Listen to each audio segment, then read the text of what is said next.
Midweek update. Very busy week. Happy 4th of July to all of you, especially those of you that spent America's birthday running in a circle in Finland. What kind of weirdos? Man, that's strange.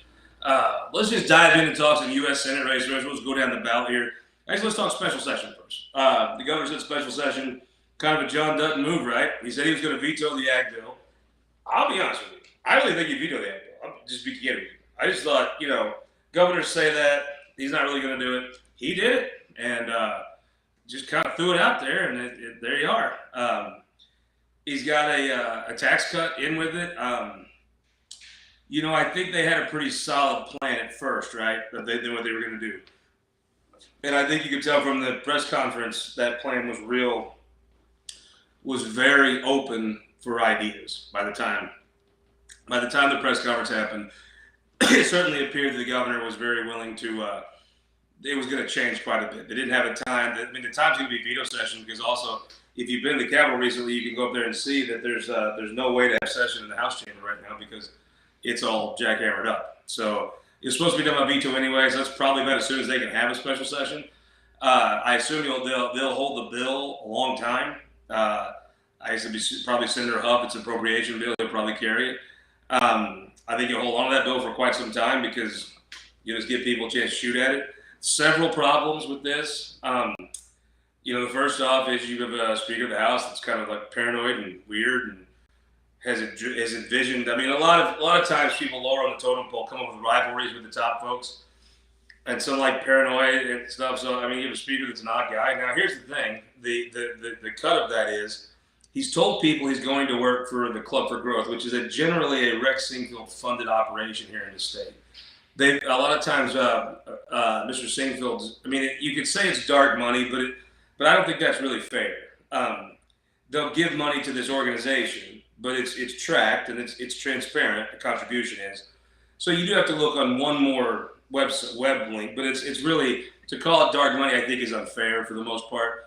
They list the donor then, and it's generally in the past, this has been a Rex Sinquefield and G.D. Sinquefield funded operation. I guess he's going to work for them, and they have pushed tax cuts in the past. The last tax cut, I think, would not have happened without their organization on the ground working. A lot of ties to that. Aaron Willard was a very key figure in getting the income tax passed on the advocacy side back in the day. He's now the governor's chief of staff. So I guess the thought would be that, one, he would do what his boss wants, and I think his boss would want him to show up and approve a tax cut.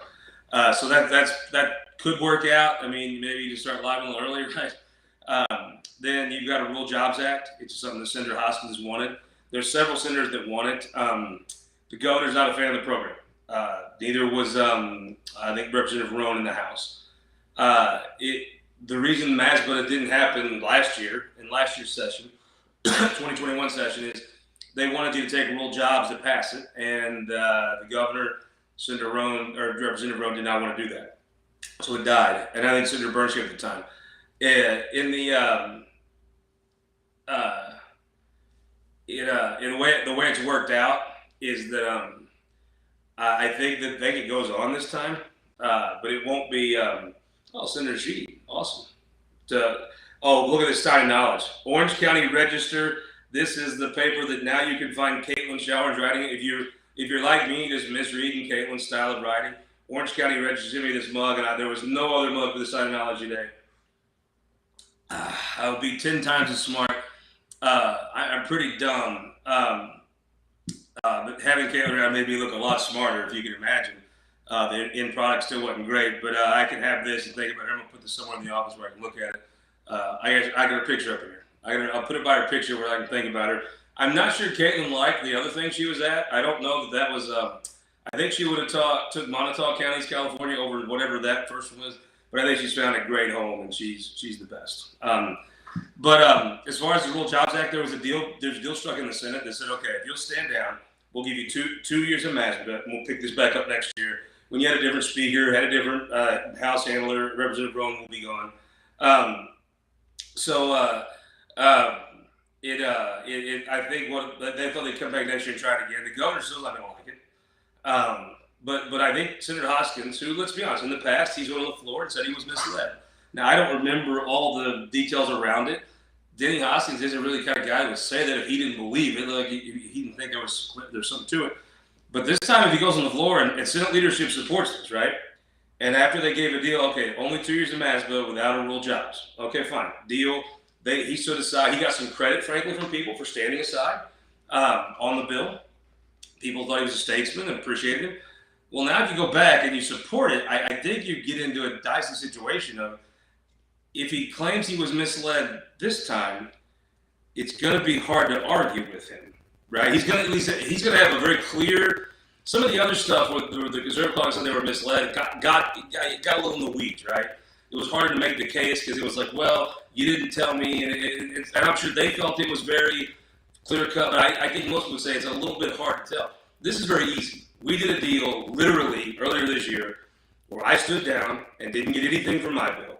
Yours passed on the agreement. It was 2 years. Now you're coming back and supporting this. Now the governor's office will probably say, well, the call limits it. Well, you can see how senators go for that.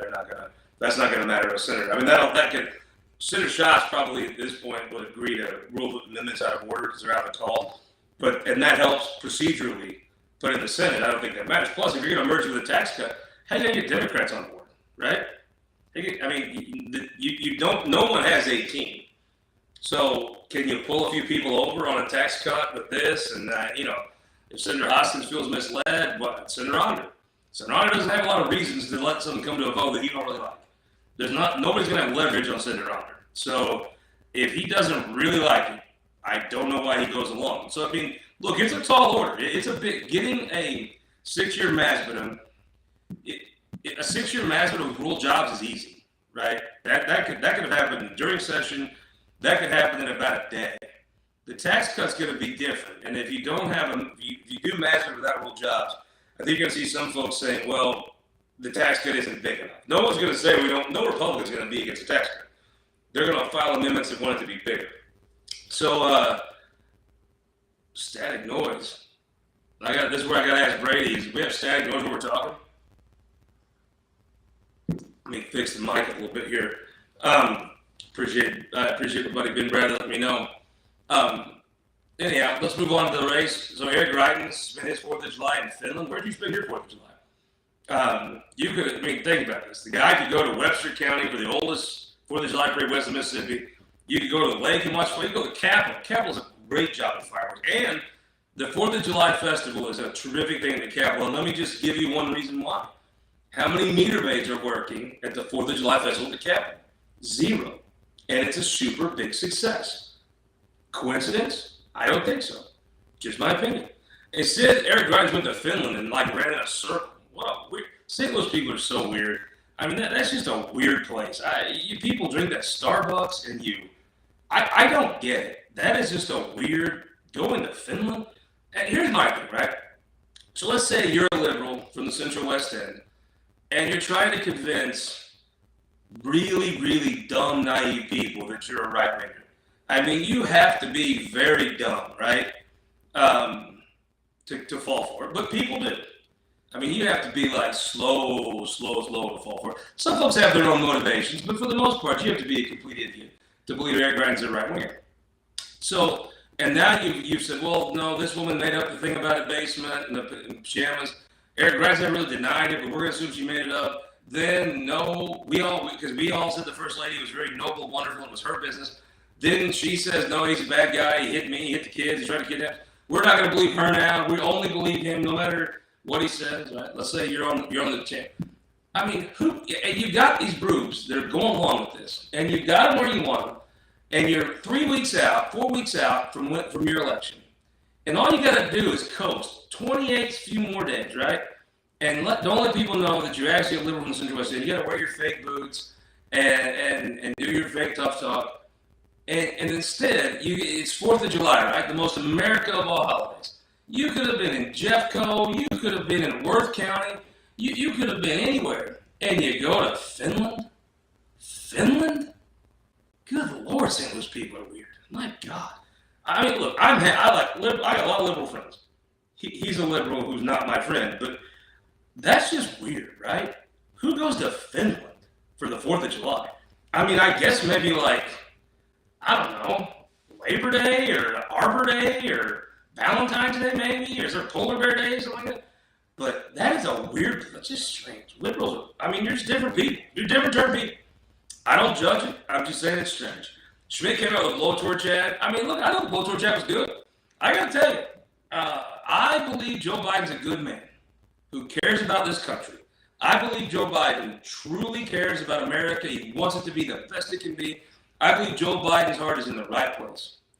But I'll be damned, man. Fix the gas. And if you tell me it's not the president's job, I would tell you he should stop whatever he's doing and make it his damn job. Make it your damn job, Joe. Don't make life hard. Make it your damn job. Right? I mean, figure it out, bro. There's no reason I mean, I understand it's conflict. It's more than just a one-to-one. Finland, Will, you're right. Finland is colder than mid-Mo, but I mean, hell could be cooler than mid-Mo right now. It ain't cold outside. Ask Kenny Mitchell's wedding party. But seriously, I think Schmidt's blowtorch has a good ad. I mean, there are people ticked. Now, you look at the calendar. Surely to God, Joe Biden does something about this by October, right? If he doesn't, then I'm afraid that there's going to be some good Missouri Democrats that add to the state they're going to lose. But August isn't a big deal to him. That's not a big thing on his calendar. But by the time school starts back, you better be figuring the gas out. I just got a guy posted on YouTube. It's all part of the Green Reset, man. I would have rolled my eyes and said, oh, what the hell? I saw this guy from the White House, who I assume has been fired. I can't imagine. If you said something stupid, you were from Mike Parson, he'd have Rip after you, right? You'd be going to the train station, not the bus station.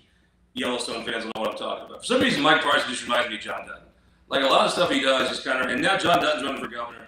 Can you imagine being with John Dutton and Mike Parson at a Republican government, an RGA conference, having a Makers, Mark together, a Grand Marnier together? Those two dudes could tell you some damn stories. That'd be cool, actually. So anyhow, back to what we're talking about, this Green New Deal. This guy gets up and says, well, this is a great chance to go buy an electric car and the liberal world order. Brother, people that know me know this, but I'm one of the least partisan people you're going to find. I'm just honest. I've always been a Republican. I own that, and you can take that information or not. I could be your typical reporter, like, oh, no, I'm not a super liberal. And then every time they start writing columns, what are they? Dan Rather got a Twitter account. Oh, my God, he's so liberal. None of it's surprising. But I mean, damn. I mean, fix the gas, brother. Fix it. Whatever you got to do, fix it. Question about Senator Hartzer's campaign. I got to tell you. It made a lot of sense that she would start with the lowest name ID. I mean, Greitens, everybody knows Greitens. He's a hero amongst, like, perverto, sex, rape dungeons all over the state. Schmidt's the Attorney General. You know his name. Schmidt has a knack for getting publicity, let's be honest. Vicky Hartzer's congresswoman from one part of the district. She was always going to have a slow ramp up, but I have to say, I think she probably thought she'd be a little further along. Now, I saw the poll, so when she's leading, I tell you what I've been seeing. I saw some state Senate polls, and these are not your push-button polls. These are, a lot of polls get ran around the 4th because they still can buy advertising and set it up. I would venture this to you, that right now I saw some polling that is in a lot of the state Senate districts. I think there's 6 competitive Republican primaries. I saw polling in 5 of them. And usually they'll throw in the U.S. Senate question. It kind of tells you about your voters, where you are. The undecideds are pretty staying the same. So Greitens has been getting hit with some pretty good media, some attack hits for about 10 days. The first attacks he's done. Remember I told you about the Mexico-Missouri standoff? How it was a Mexican standoff with the Mexico-Missouri, and they're all looking at each other, wondering who's going to shoot. Well, this outside group started shooting, and Greitens dropped between 3 to 5 points in rural districts and 4 to 7 points in suburban districts. Any candidate, look, it's just common sense. When they get hit, they're going to drop some. Everybody does. Greitens is unique because his support's real tough. Like if you're still down in that base with him, yeah, I mean, you got some issues. But in all reality, it was a tough environment. His support's very unique, but there's a lot of stuff to hit him on. So he started slipping back, and a lot of that support's going to Schmidt. So I would say if you lost 5, 4 of that goes to Schmidt, maybe 1 to Schatz, 1 to McCloskey. I think your Vicky Hartzler probably has another week or so, and then you're going to see people talk about this as really a race between the Erics, right? I don't know where Cinder Schatz is in the race. I think he's made an effort. You might see a different Dave Schatz coming out this week when he hit on the trail or on the airwaves even. Billy Long's probably going to start spending money. I mean, Billy Long's funny. Look, if I was Eric Greitens, everybody thought he was afraid of Vicky Hartzler. If I was Eric Greitens, if I was Eric Schmidt, I'd be afraid of Billy Long. Billy Long's funny. Billy Long is hilarious. Billy Long's the one. I had him on my show a while back. He gave you this Trump $45 bill and he signed it. I mean, who would do that? He's the greatest. Billy Long's hilarious, man. I would want to be on a debate stage with him. The 4th Congressional District. You should respect Eric Greitens winning against Sapp, but that was so Eric Greitens. I got to tell you, Hunter, that was the most Eric Greitens thing of all time. So there's a SAPA bill, right? It's controversial because everybody says want to back the blue, right? Look, I don't know a lot about SAPA, but I got some respect for that Aaron Dorr. Aaron Dorr is a guy in the Capitol is either loved or hated depending on how you dealt with him, but he's relevant. And he came up and organized people, and you were getting local calls to sit, and you don't know how rare that is. A local person making that phone call is very rare. He makes the phone calls and sends out these things and raises money. If you appreciate the art of politics, it's a very quality professional operation that he has. But back to the next thing. So Aaron Dorr comes out and does a video that says, Eric Greitens, you phony, you son of a bitch. And that day, Eric Greitens dick tucked right back in. I mean, he couldn't have looked more dainty if he was running a relay race in Finland on the 4th of July. That Aaron Dorr took no shit. And I tell you, some of those guys will act like, will play tough guy and talk tough if they're hitting on a state senator or whatever. Oh, Aaron Dorr just bellied up to the bar. Here you go, Aaron Dorr. I might be the only one in Jeff City that does this, that doesn't love you, but I respect balls. And that dude's carrying around a set. Respect to him. And Eric Greitens back down. I mean, it was hilarious. I mean, it was funny. It's just who he is. Eric Greitens doesn't have deeply held beliefs. Eric Greitens could be a liberal Democrat, a right-winger, whatever. He's very talented, very talented. Didn't have any deeply held beliefs. Let's talk about the 4th District real quick here. Okay. Going to be a debate in Warrensburg on Thursday. Myself, the legendary Irishman Mike Mahoney, the firebrand Austin Peterson, who probably have 3 or 4 guns on him. Hell, you never know with Austin. I hope Austin grows out like the fireman mustache. I was at Woolbright's over the 4th of July for his party, and the firefighters had the mustaches. They were so great. I hope Austin breaks out I wonder if he grows. If I grow facial hair, it's like an Amish woman's leg hair. But myself, Austin Peterson, it'll be on here in Channel 6 in Missouri, it'll be in Kansas City. Let's just start with the candidates. Kalina Bruce. Look, I mean, this is a little bit of a geographical bias for me here, right? Because I don't get to her part of the district as much. She's going to be the southern part of the district candidate. I don't know how much inroad she's made in other parts. She has Kay Hofflander, big freaking deal. You get Kay Hofflander, that's important. She's got the governor, that's a big deal, especially Sedalia area, maybe the Warrensburg a little bit. She's got a lot of upside. You talk about the most upwardly mobile candidate that can go from where she is to winning. She's probably got the most room to grow. Very talented. Like her husband, he's funny. Then Rick Bratton. Rick Bratton, I know a lot of members of Congress like Rick Bratton. Veteran, he has his ad up about the oath. Good stuff, really good stuff. Good dude in Rick Bratton. Solid guy. Has got he can raise more money because he's going to come back to the state senate for 2 years. So he's going to be, if you're a lobbyist in Jeff City, you have a reason to give to him, even if you don't care about Congress. And he's utilized that to some extent and some successfully. He's got some trial lawyers that'll give him money.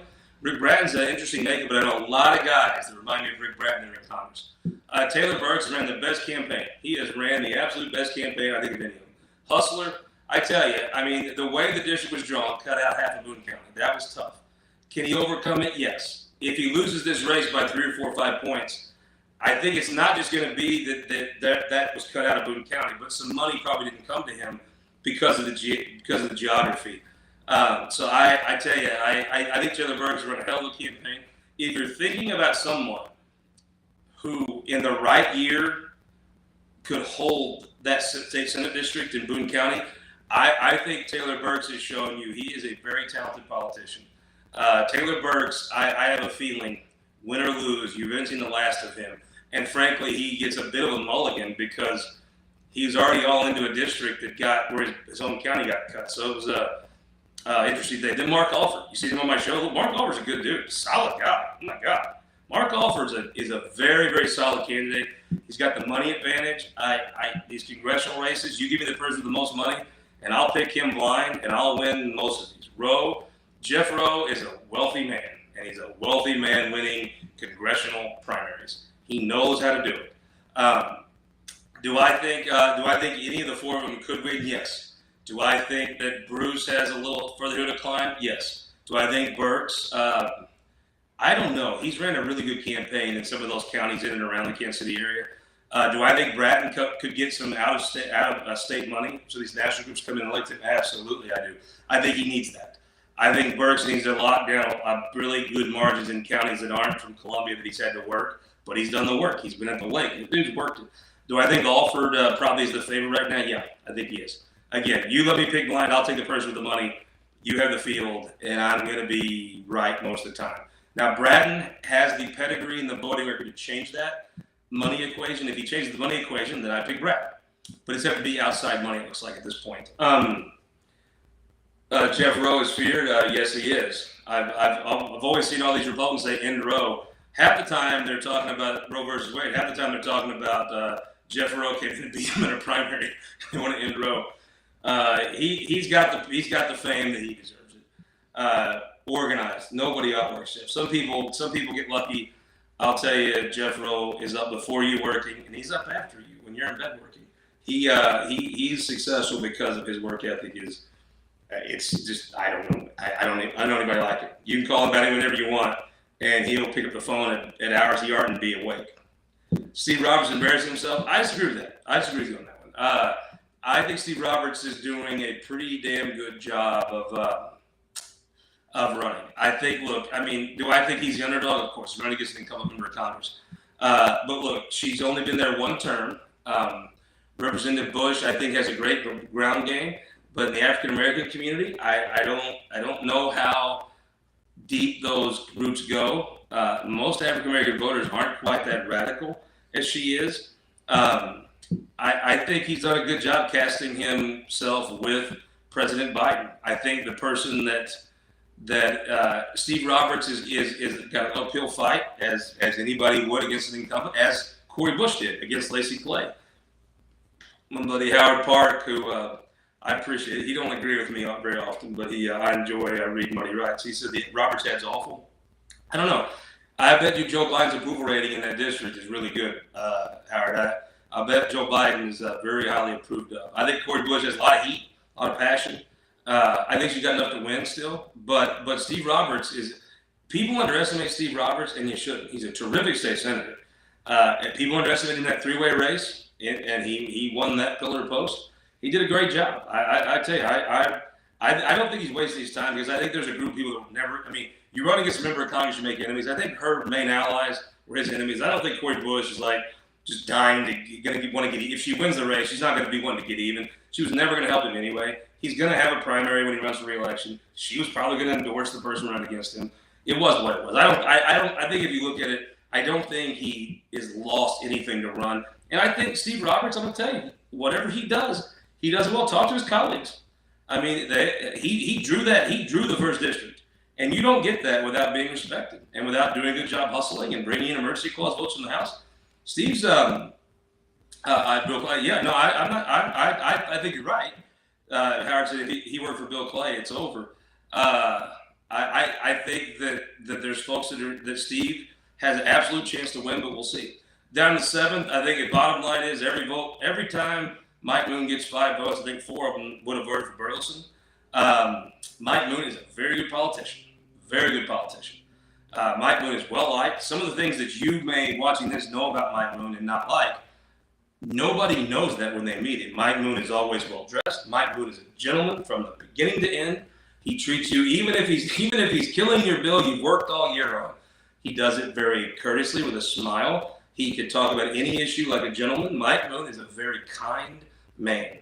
And when you're campaigning, the things that you may not like about Mike Moon, you may think he's extreme or cut up the chicken or whatever. Nobody knows that when they meet him. Mike Moon, if you think about where his district is, I think Taney County was a real big thing for Mike Moon. I think Mike Moon is very good at, I think he's been senator there. They love him down there, and Mike Moon will do well. I think Club for Growth is going to come in for Burleson with a big spin. The interesting thing, if they're going to go after Wasson, they're going to go after Moon. I actually think they're going to go after Moon because the Wasson votes are the Wasson votes, right? The Burleson, I don't know how many of those he can pick up. And I'm not, this is, again, Rose running Burleson. You've got Barclay on Wasson. I don't know who's helping Mike, but I'm sure Mike doesn't need as much help as others because of his style. But if you really break it down, I think that Club for Growth may go after Mike Moon, if I had to guess. Because that's where you can get votes for Burleson. I don't know that you can get Jay Wasson votes to peel off. And can you imagine being in Joplin and not supporting Jay Wasson and having Ron Richard in the same town with you? Good Lord. That's Aaron Dorr size balls if you're playing that card. The honors race, we'll kind of start wrapping up here. We'll talk about state senate race. Maybe we'll do one of these tomorrow, talk state senate. The honors race, I think, comes down to this. Go to any bar in any part of the state and ask them if there's a state auditor. And they'll say, probably. Ask them if it's elected and who it is. They'll have no idea. And Nicole Galloway just spent $20 million on herself. She's been a very good auditor. She's been there for 8 years. Nobody knows that it's even a thing you could be. Nobody else is elected. Nobody would have a reason to know really who Gregory or Fitzpatrick are. Fitzpatrick starts out with the advantage. Started on filing day, Fitzpatrick was in the lead.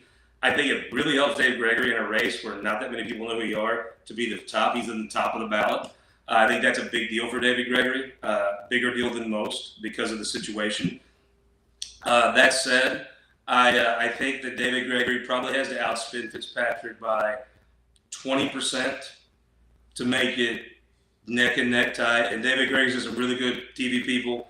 I think if he gets up to 30% more than Fitzpatrick, then he starts having an advantage. But I do think Gregory probably needs to outspin Fitzpatrick. And it's those statewide primaries when nobody really knows the office or the people is a crapshoot from the word go. It's why those statewide appointments are so huge. It's why whoever gets, if Fitzpatrick wins, whoever gets that appointment from the governor is such a big deal because those statewide primaries are just such a crapshoot, and you never know. And I don't think we're going to know. You're gonna start to see Fitzpatrick's on the air now. So that's I think he's first on TV. So that's always, you want to be first. You want to be able to stay up when you go up. I think Gregory will have a big TV buy. And look, Gregory's got a great, if Gregory looks in the camera, because keep in mind the governor did not endorse David or someone else and says, hey, people in Jeff City have picked your lieutenant governor, your AG, your treasurer. Now the good old boys want to pick your auditor. I'm not going to let them. I'm your guy. I'm not their guy. That's a powerful message. And nobody could really be mad. The governor came out against him. So I don't know. I think David's got a message that could sell in a time where people are pissed off. And people are pissed off. Let me just tell you. Bill Clay, 95% book. Give me 1 second. If you could look up here, I have one book I give to people when they run. If you could see up in here. I think I gave one of these to Hardwick when he was a freshman. I know I gave one to Kurt Gregory. This is my favorite book on politics, an old Bill Clay guy. It's called Just Permanent Interest. I give this to people when they're going to run. They come to my office. This is the book by Bill Clay. He says there's no friends in politics. There's no enemies in politics.